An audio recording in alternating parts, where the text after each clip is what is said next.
Começar agora a segunda parte da entrevista com o Thiago Ravi.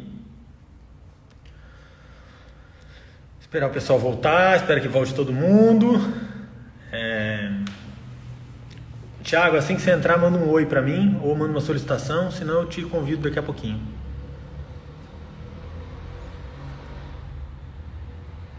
Eu acho muito importante esse papo e é muito legal ver essas histórias que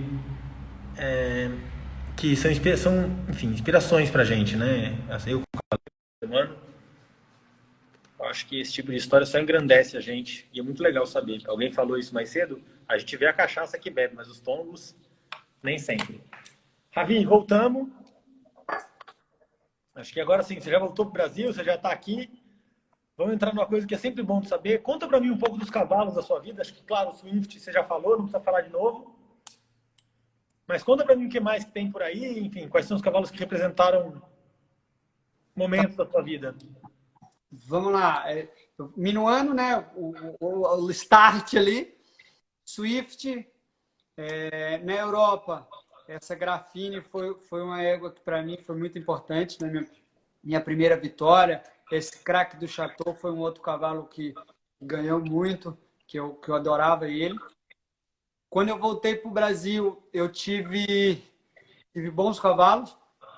Eu tive um cavalo que foi muito importante, que chamava Carlos Joaquim Cliff, que para mim, quando eu voltei, foi o cavalo que me botou de novo nas provas grandes. Então, voltei a saltar grande prêmio, pulei seletiva de Olimpíada, pulei... Tudo que tinha de grande eu pulava. Esse, para mim, era um cavalo que eu tinha confiança de pular uma casa. O Pimenta mesmo, um dia chegou em casa, eu tinha pedido para ele ir em casa ver uns cavalos, e quando ele chegou, eu estava treinando ele. Então, eu ia para algum concurso, eu estava treinando um pouco maior nesse dia, por acaso. E eu fiz a pista toda em 45, assim, normal. Quando acabei, aí falei com ele e voltei nela toda ao contrário. Triplo ao contrário, óxido ao contrário, tudo ao 1,45 m, 1,50 m, assim. E ele não ligava para nada. Não, ele era um cavalo, assim, que foi o start para mim voltar a competir. Daí surgiu um cavalo que chamava Top Star, que, na verdade, antes do Top Star, caiu para mim uma égua que era da Juliana Bernardes, né, que hoje é a dona da Balubina e tudo aí, que a nossa parceria começou nessa época. Era uma égua que ela competia, a Cordina e a Ravena. Era uma égua que eu saltava nas provas intermediárias, na prova de 1,40 m ali. Foi dos cavalos mais rápidos, dos cavalos mais ganhadores que eu montei na minha vida, com certeza. Ganhei o Grande Prêmio do Chuí, um monte de mini Grande Prêmio, 2 Serrimar, ganhei 2 de ano.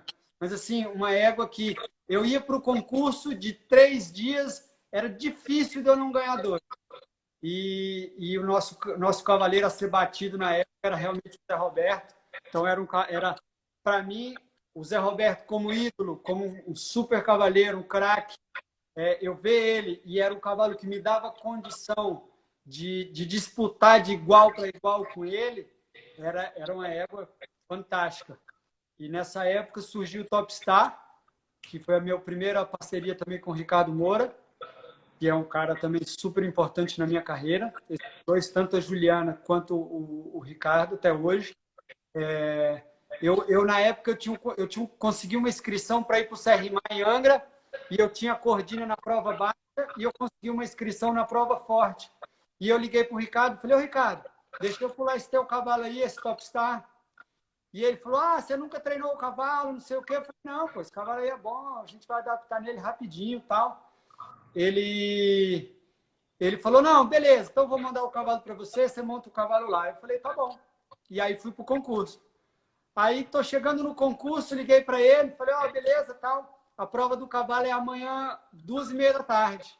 Aí ele: não, a prova do cavalo é 9h30 da manhã. Eu falei: não, Ricardo, a prova é 2h30 da tarde.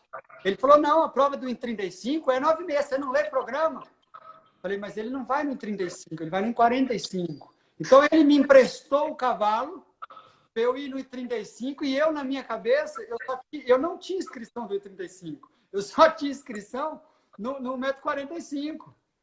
E ele já entrou em pânico.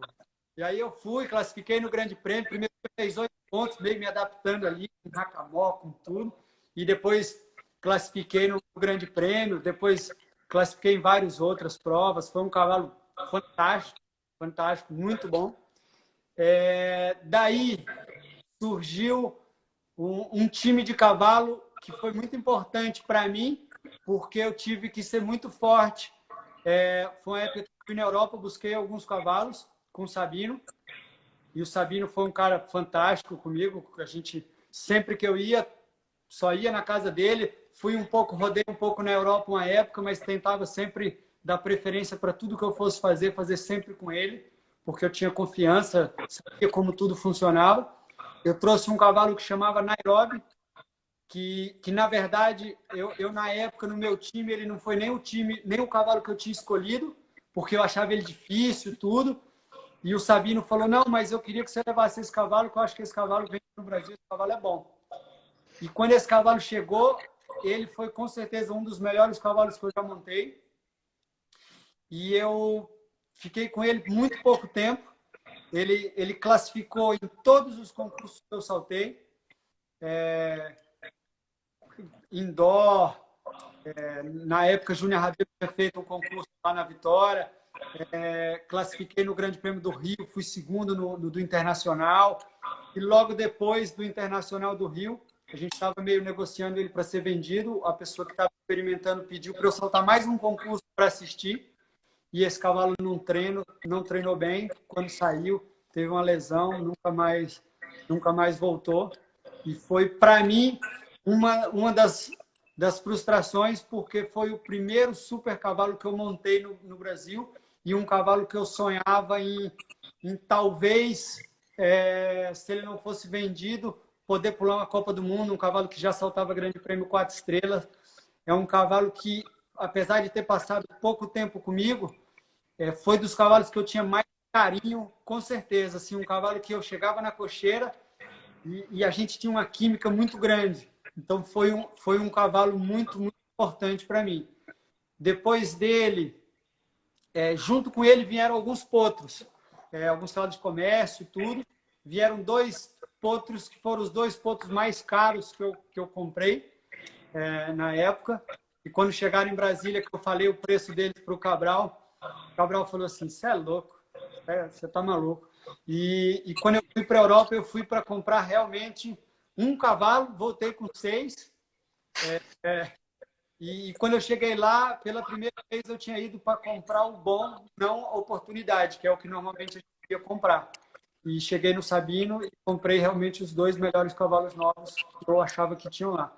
Que era uma égua chamada Grani, que depois a gente vendeu para os Estados Unidos, e um cavalo chamado Homer, que foi muita briga para eu levar ele para o Brasil. Ele era o cavalo da Lua.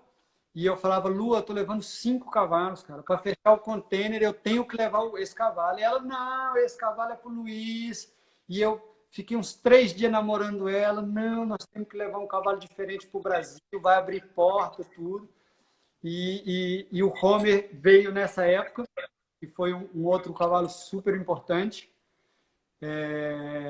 Mas eu vou falar dele depois, mais na frente. Foi um cavalo que a gente construiu, mas foi vendido com 8 anos para o Luminati, para o Vitor, e foi um cavalo que eu acabei não curtindo muito, não saltei grandes competições, porque eu sempre levava ele nos concursos mais em casa, mais para trabalhar, e ele era o cavalo do projeto realmente olímpico, pan-americano, porque a gente acreditava que ele era o cavalo.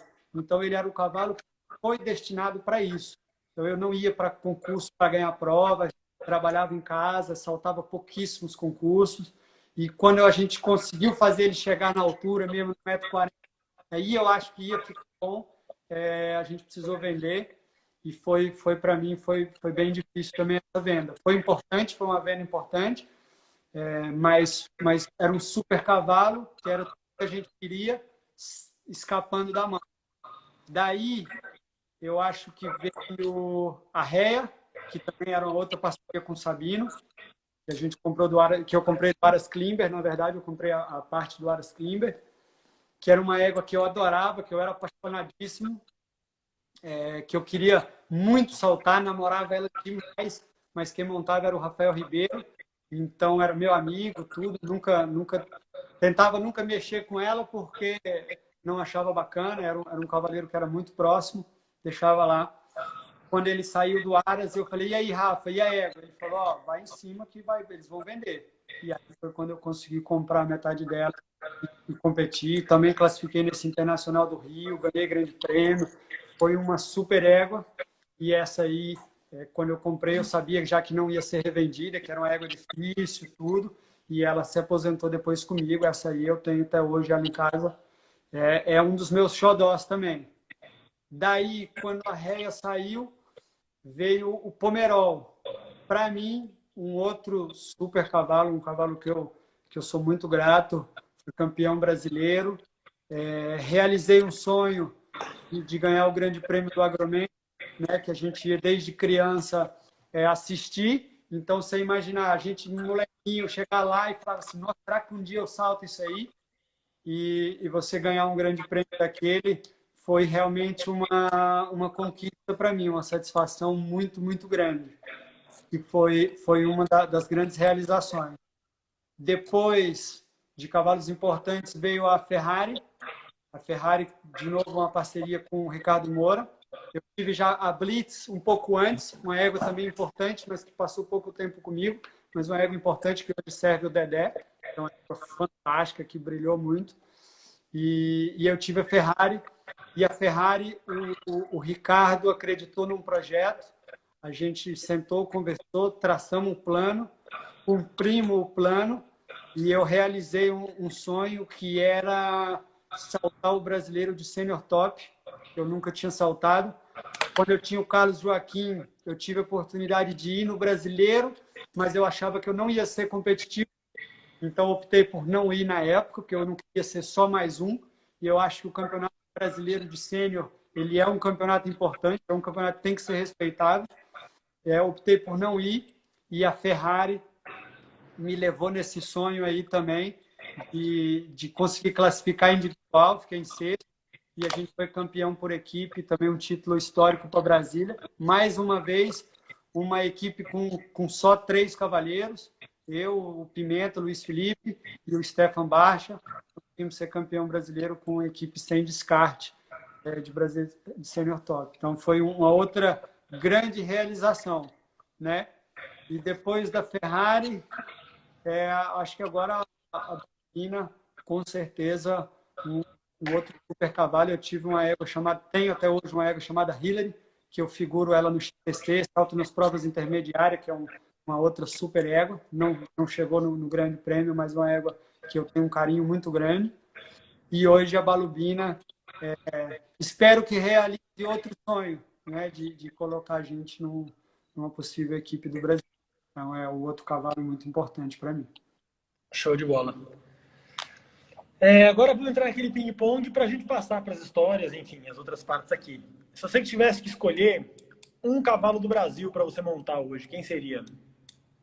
Difícil, né? Difícil, bem difícil. Eu teria 3 super cavalos no Brasil que eu teria muita vontade de montar. Com certeza, o Azrael é um super cavalo, que eu acho que o cavaleiro não pode deixar de falar nele, com certeza seria um dos super cavalos.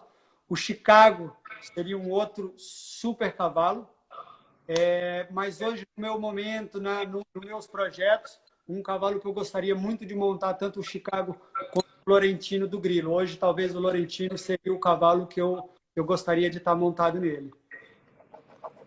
Boa. Lorentino ninguém tinha falado ainda, primeira pessoa. E no mundo? Explosion, Alice. Aí eu vou ser copião dos outros, porque aí não tem jeito, aí é unânime. Aí vai falar o quê? Eu não sei se vocês viram ontem, alguém postou uma coisa, eu até repostei no meu stories, que acho que são 6 possibilidades de cocheira, para você escolher a sua cocheira dos sonhos. Aí numa delas tá, assim, tem... Eu passei um tempão, não consegui decidir qual eu queria. Não, difícil. Eu gosto tanto do Explosion, que é o cruzamento Chaco Blue Balubê. Balubina tem 2 embriões já. Espero poder montar um deles. E a réia, se Deus quiser, nessa próxima temporada aí, eu gostaria de tentar na Ixi aí ter algum dela para tentar fazer um desse. Então, acho que seria um cruzamento bem interessante. E um cavalo da história, Ravi? Balubê, com certeza. Sem dúvida. Sem Eu, dúvida. amanhã eu tenho papo com o Rodrigo, né? Uma das coisas que eu vou comentar é isso. Tá todo mundo falando do Balubê. Eu quero saber se ele acha que o Balubê ia andar bem assim como ele andou com outros cavaleiros. Não, Porque isso é uma coisa muito difícil. Quando a gente fala Balubê, lógico que a gente fala no momento dele competindo, pelos resultados que ele tinha, pela forma que ele encarava todas as situações, tanto de limpeza quanto força, agilidade, traçado, tudo.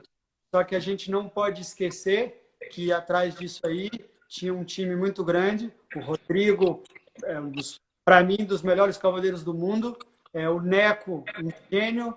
Né? Na época, ainda tinha o Joss, num trabalho de plano fantástico. Então, assim, não sei se ele teria o mesmo resultado com outros cavaleiros do que ele teve, mas como matéria-prima, como máquina, com certeza, se todo mundo pudesse ter essa equipe atrás e estar ali em cima, seria o cavalo dos sonhos, com certeza. massa. Agora, cavaleiros, Ravi, quem são suas inspirações? Cara, eu tenho muitos cavaleiros. Eu tentei nunca me prender a um cavaleiro só e a um estilo só. Eu tento sempre tirar o que cada um tem de melhor. Para mim, Vitor, como atleta, um cara que não gosta de perder nem o para o ímpar, eu me identifico muito com isso. Um cara que tem um currículo fora de série, um cara fantástico, um cavaleiro, treinador. Tive a oportunidade de treinar muitas vezes com ele. Sempre que posso, pergunto sempre para ele. E é um cara que eu admiro bastante e tenho muita confiança nele.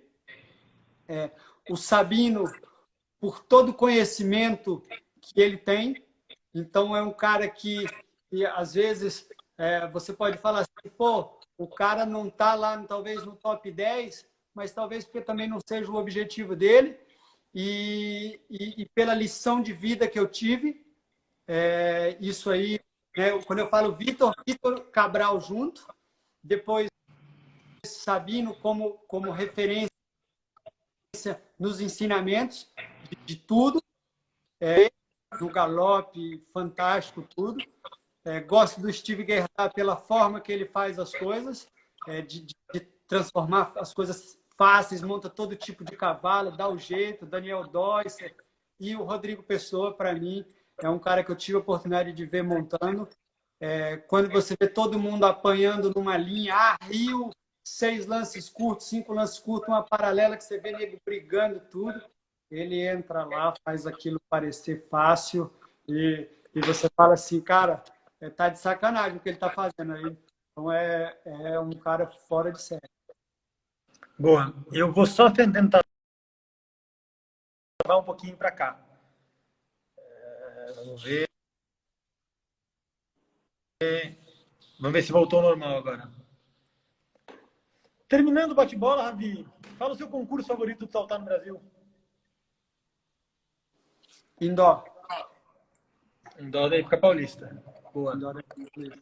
Tem muitos bons concursos, né? Rio de Janeiro, a própria JK e o próprio Indoor de Brasília são concursos que eu gosto muito porque estou em casa e eu acho que são concursos que são muito bem executados. Mas o Indoor, com certeza, é um dos meus favoritos. Perfeito. Agora eu vou entrar um pouco nas histórias que eu levantei antes de você. E agora, se o pessoal tiver algumas histórias boas para botar, manda aí alguma coisa para eu tentar perguntar. Vê se está travando ainda, Nina. Para mim, agora está normal. Você está ouvindo bem, Thiago? Eu estou ouvindo bem e te vendo bem. Tá. Que história é essa? Tem uma prova que você ganhou com uma régua só?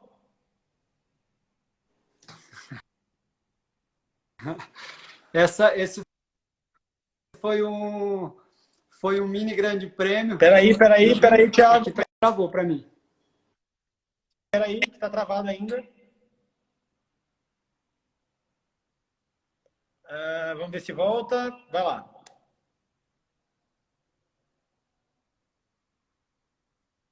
Não está me ouvindo?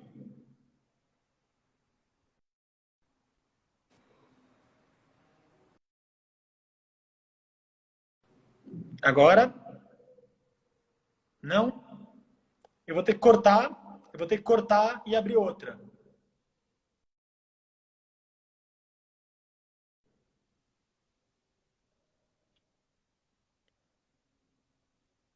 Gente, vocês estão me ouvindo ou não?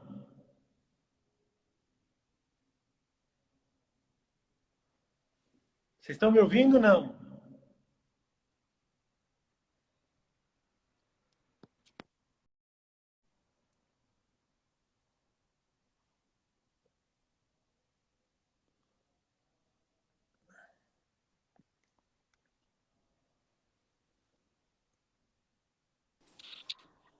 Vê se voltou. Você está me ouvindo agora ou não? Tô te ouvindo, agora tá bem. Tá, então beleza. Então bora. Conta a história da prova sem rédea, pelo amor de Deus. Tá. Essa prova sem rédea aí foi uma prova no OCR, um mini grande prêmio. O Zé Roberto estava ganhando num tempo surreal mesmo assim. Eu entrava depois dele e não lembro quem estava no paddock ali que eu perguntei. Falei assim, tem algum lugar que dá para a gente chegar no tempo do Zé? Aí os caras falaram assim, só se você deixar de pular o obstáculo, não tem jeito. Eu falei, caramba, e agora? Cara, aí eu entrei e falei assim, eu vou no limite do que der para fazer. E eu sei que eu corri o que deu, fiz uma curva para um duplo que não tinha jeito, virei muito perto, cheguei do lado na entrada, tive que usar o chicote para sair de dentro dele.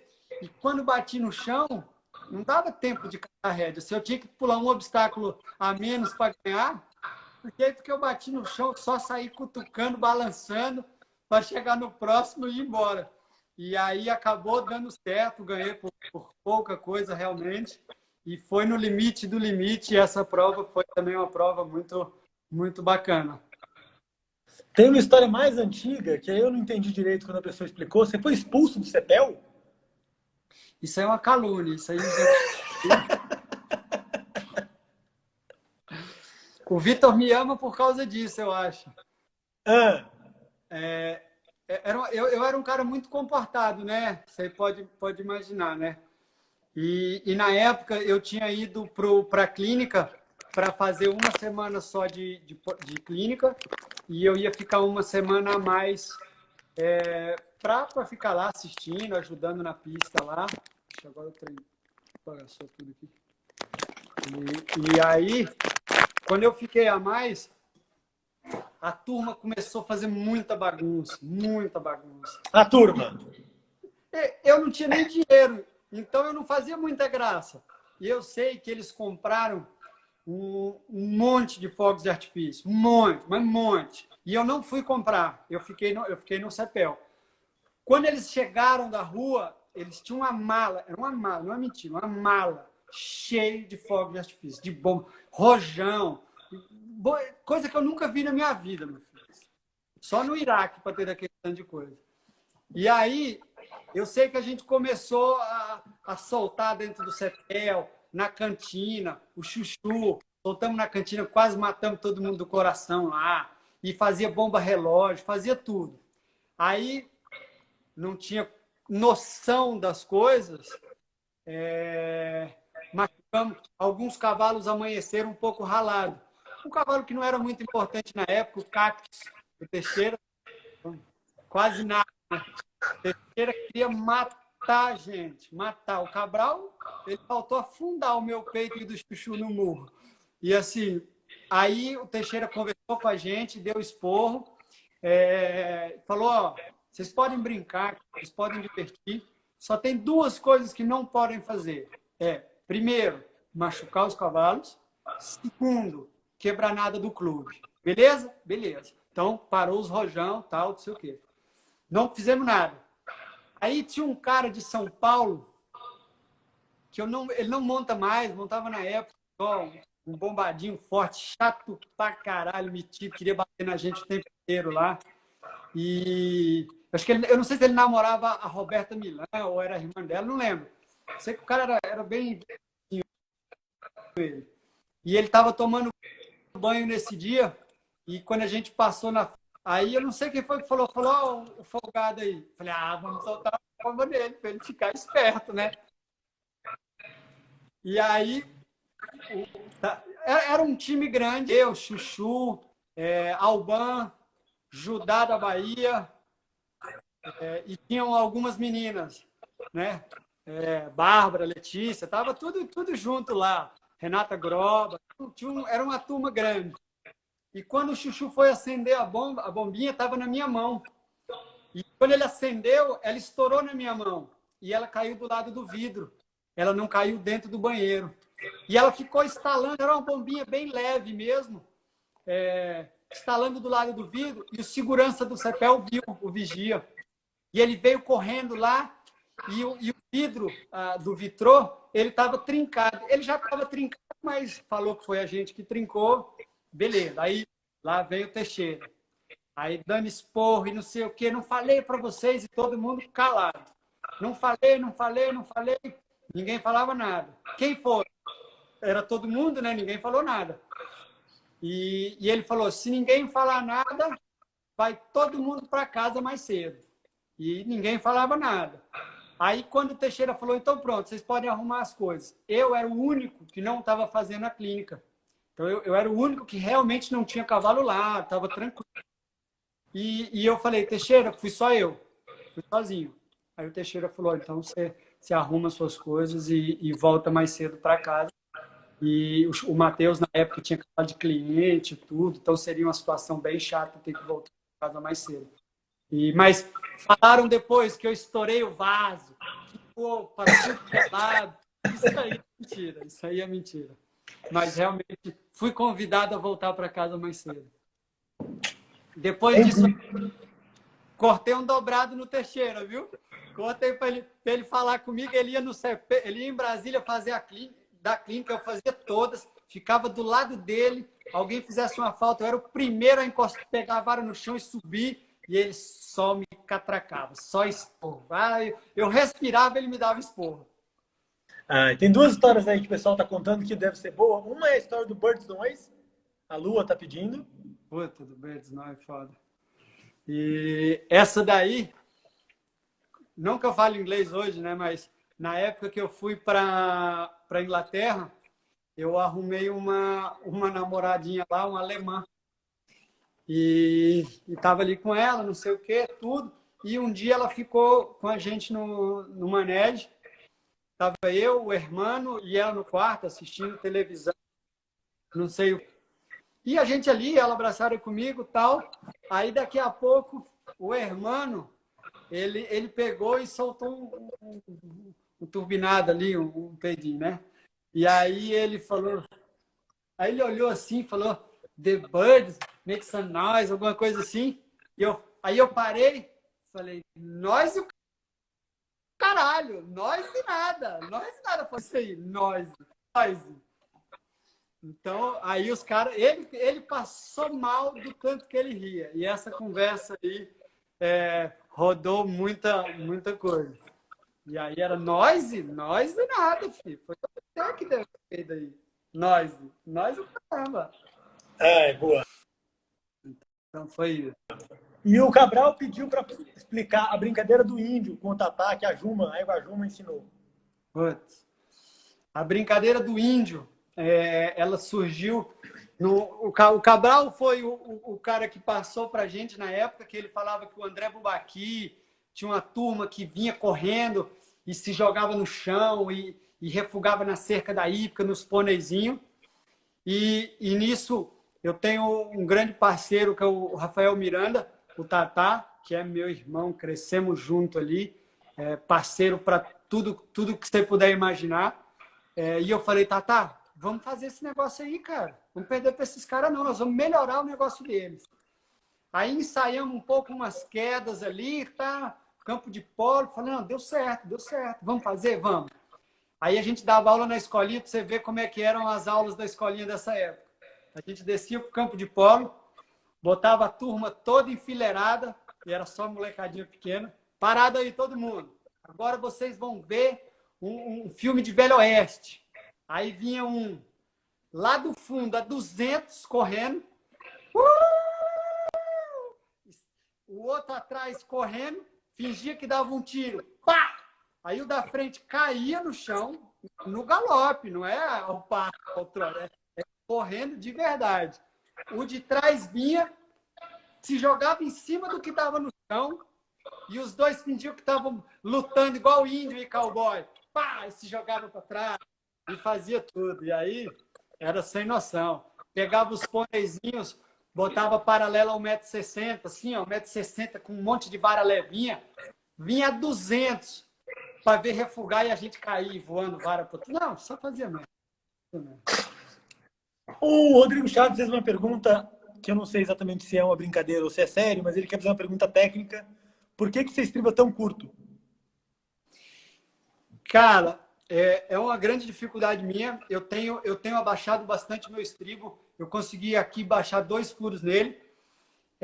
Foi realmente, na época, o Swift era um cavalo que era muito bravo e eu tentava ficar o mais parado possível. Eu não sei se por conta disso o meu estribo foi subindo e eu fui achar essa posição que eu acabava me acostumando, e toda vez que eu abaixava, eu sentia muita dificuldade.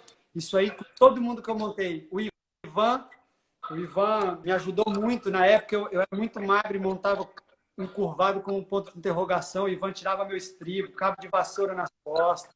Nossa, o Sabino brigava comigo, o Neco. Nossa, todo mundo. Hoje eu consegui abaixar um pouco, mas realmente eu acho que o estribo um pouquinho curto é bom. Tem que tomar um cuidado, porque se ele sobe demais, a tendência natural nossa é sentar muito atrás. Então ele muda realmente o seu centro de gravidade, além de você pressionar mais o fundo da sela ali, o rim do cavalo, tudo, e você acaba jogando sempre o equilíbrio mais para trás. Mas eu tenho me policiado bastante, tenho feito bastante força para descer isso aí. É uma dificuldade. Essa história eu não sei bem, mas me mandaram no WhatsApp, me mandaram na mensagem. Eu acho que são 2 histórias, talvez. Uma delas é: que história é essa que você disse não para a Bárbara em Paris? Ah, peraí, filho. Que isso? Achando que... Tá. Isso aí, eu na época que estava pensando em noivar, tudo, pedia casamento, a gente tinha uma viagem marcada, a gente ia a Paris, ia esquiar, fazer algumas coisas. E eu conversando ali com o Tatá, com o Beijinho, que o Beijinho também é outro meu, sou fãzaço dele. Falei, acho que eu vou pedir a patroa em casamento. Vou estar lá em Paris, em Paris, né? Aí, beleza, conversando ali, trocando ideia. Aí ela um dia a gente saiu para jantar, um grupo de amigos. Ela falou assim: esse povo que vai em Paris, quer pedir em casamento em Paris, eu acho isso muito brega. Aí eu falei, nossa, hein? Botei 2 lances a mais, falei, calma, deu errado aqui o negócio, não vai dar não. E aí, em Paris, a gente viaja, ela pressão para casar, né, filho? Tá aí, pressão, né? E sabe que outro igual não vai achar, não é fácil, então ela pressão para casar, pressão para casar. E quando chegou, ela conversa, aí eu não lembro se ela já tinha ficado sabendo ali e tal. A gente chegou numa igreja lá, ela ajoelhou, tem foto, ajoelhou, me pediu em casamento e tudo. Aí eu olhei para ela e falei, eu não acho isso aqui muito brega, não gosto não, não quero não. Você pode tomar vergonha na cara, arrumar um anelzinho, aliança e vir me pedir direito, que aqui eu não vou aceitar não. E deu fora nela mesmo. Mas qual que é a história do My Tiger? Puta, o My Tiger foi fora. Como eu te falei, eu não bebo. Eu não tenho costume de beber. Não é que eu não bebo de forma nenhuma, mas eu evito 99% das vezes realmente beber, porque eu não tenho prazer no gosto e tudo ali. Não bebo porque eu não curto mesmo. E no meu casamento, eu não sou um cara de muita festa. Eu sou um cara que eu sou muito tímido. Eu não gosto de fazer festa de aniversário. Eu não me sinto muito bem. Eu sou comunicativo conversando, mas eu não gosto de ser atenção. Isso aí é uma coisa que me incomoda. Por exemplo, minha mãe, quando ela queria me matar, quando eu era pequenininho, ela pegava o telefone e fala assim, ó, liga para fulano aí, chama não sei quem. Eu falo, mãe, liga você, cara, pelo amor de Deus. Então isso aí me incomodava. E eu sou um cara tímido, nunca gostei tanto de festa. E no meu casamento... Tá me vendo? Travou. Tá me vendo? Não, tá travado, eu tô te ouvindo só.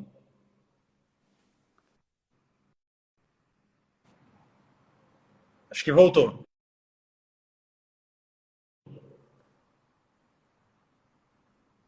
Não, não te escuto.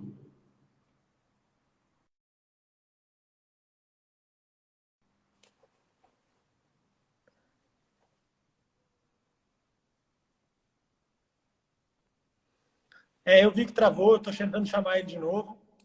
Vamos ver se. Voltou? Voltou, voltou. Tá. E aí, no meu casamento, eu realmente fiz um treino, uma preparatória para chegar nele. Fui bebendo algumas situaçõezinhas mais ok. Mas no meu casamento eu fui bem agressivo mesmo. Bebi muito, muito, muito. 43, uísque. Mas eu fiquei olímpico. Foi, com certeza, a vez que eu mais me diverti na minha vida, numa festa. Com certeza foi o melhor casamento que eu podia imaginar. Sonho. Foi fantástico. Eu nunca me diverti tanto. E eu bebi muito mesmo. Então, estava olímpico. E todo mundo que chegava para beber comigo, eu bebia, estava fenômeno. E aí, no final da noite, a gente saiu do casamento, eu já estava mais para lá do que para cá. A gente ainda foi para casa de uma madrinha, continuamos bebendo lá, e eu estava louco. Aí chegou uma hora que eu fui no banheiro, aí fui fazer xixi, aí eu vi que o mundo rodou. Aí eu falei, agora ficou ruim, agora não vai dar boa, não. Aí eu falei assim, me deu uma vontade, eu não sabia se eu vomitava ou não. Falei, se eu vomitar, acho que eu vou piorar. Falei, vamos embora. Aí eu, beleza, resolvi o que tinha que resolver, lavei a mão, saí, falei, Bárbara, vamos embora. Ela falou, vamos embora para onde? Eu falei, tem hotel, marquei hotel, cheio de coisa, tá bombando o negócio lá, filho, vamos embora. Ela falou, não, nós vamos dormir aqui. Eu falei, então vamos embora pro quarto. Vamos embora pro quarto. Não tá entendendo, vamos embora pro quarto.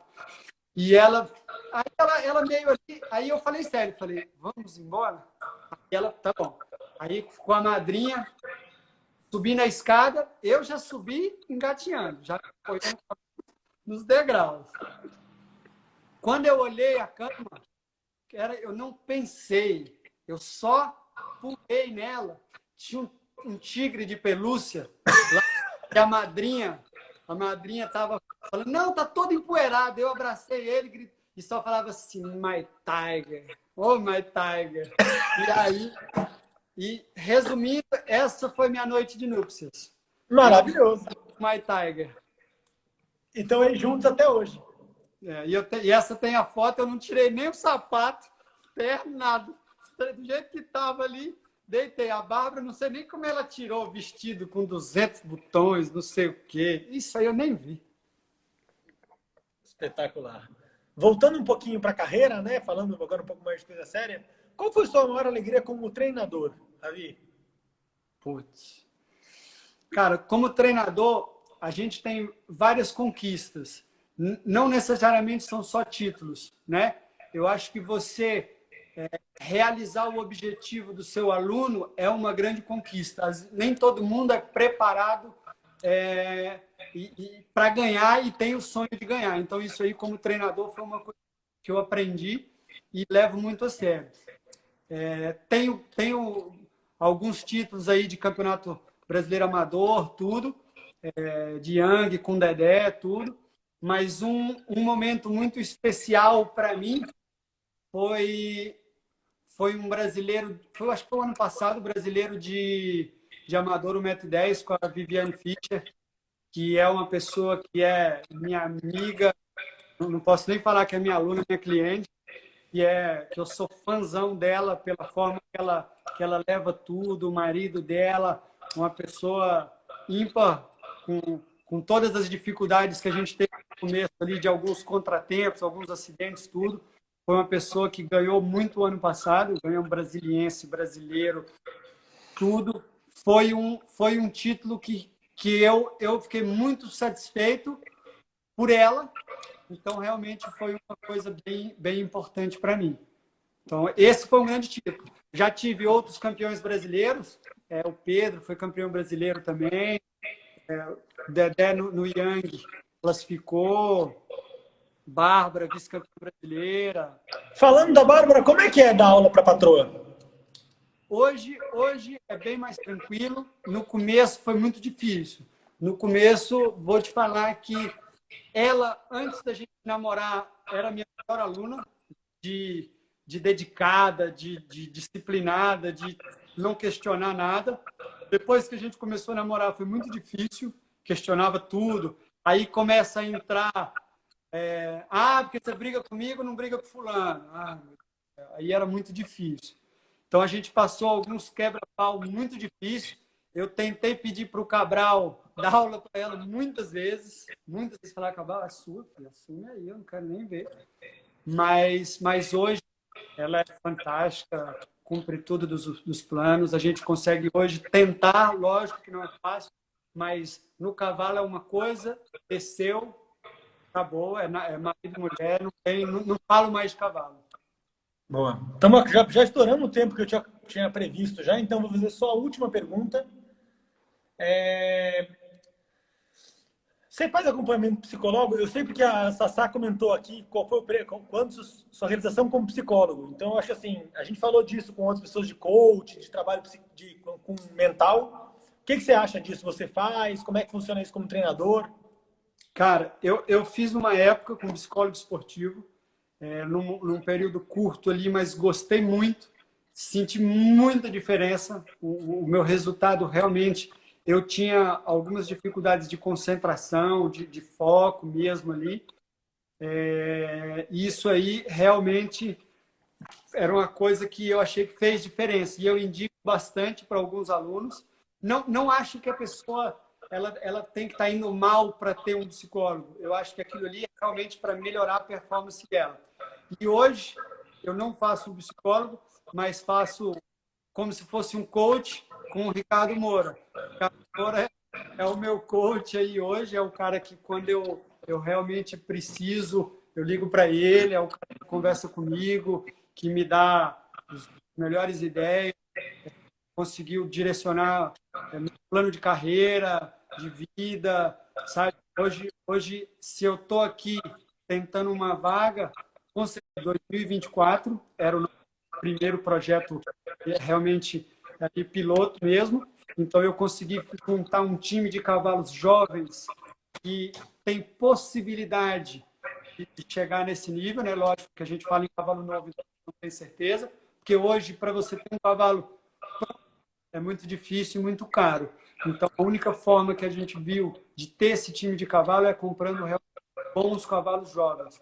Então, eu fiz algumas parcerias com alguns proprietários, com alguns investidores e com alguns aras. A gente tem um time de cavalo, eu estou ainda procurando mais cavalos para integrar esse time, para a gente tentar diminuir a margem de erro e tentar chegar lá. E isso aí eu devo, com certeza, ao Ricardo Moura nesse projeto.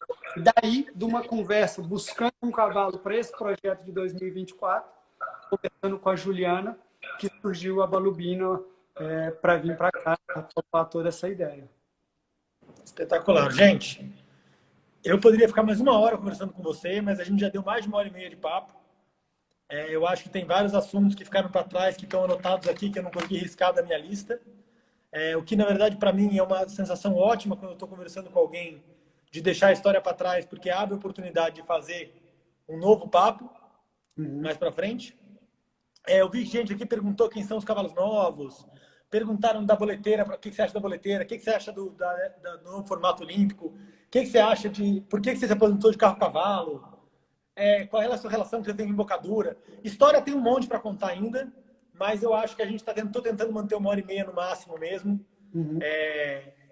Até o pessoal poder jantar, eu não jantei ainda, por exemplo. Então, Ravi, brigadão. Valeu. Quem quiser perguntar alguma coisa no particular para ele, o Instagram dele está aí, é só seguir. E quem quiser perguntar alguma coisa para mim também, meu Instagram está aí aberto para a gente conversar. Amanhã, 8 horas da noite, tem o Rodrigo Pessoa, que eu acho que vai ser especial. Então, mandem as perguntas, eu vou tentar preparar um material um pouco mais organizado. E, Ravi, brigadão aí pelo tempo, pela história. Você é um exemplo para mim e para muita gente que está no esporte. Beleza, muito obrigado. Agradeço demais a oportunidade aí de contar um pouquinho. E o que você precisar, estamos sempre às ordens, com certeza. Tamo junto. Obrigado, gente. Boa noite. Valeu. Ó, a entrevista da primeira parte já deve estar ao vivo no canal do Hipismo e ela fica agora 24 horas na minha live e agora a segunda parte também fica 24 horas na live. Quem perdeu o comecinho ou, enfim, assiste de novo. Depois manda comentário, fala o que achou, etc. e tudo mais. Obrigado. Beleza. Valeu, gente. Boa noite para vocês. Um abraço. Tchau, tchau. É isso aí, galera. Obrigado. Eu sei que dá vontade de ficar conversando mais. Para mim, eu fico aí mais 1 hora, 2 horas batendo papo com ele ou com qualquer um desses cavaleiros que falam comigo. Mas eu acho que é importante a gente tentar manter mais ou menos um padrão de horário. E amanhã, então, 8 horas da noite, temos o Rodrigo Pessoa, tá bom? Então, Rodrigo Pessoa amanhã, Yuri Mansur no sábado, Bernardo Alves domingo. Boa noite para todo mundo e até lá.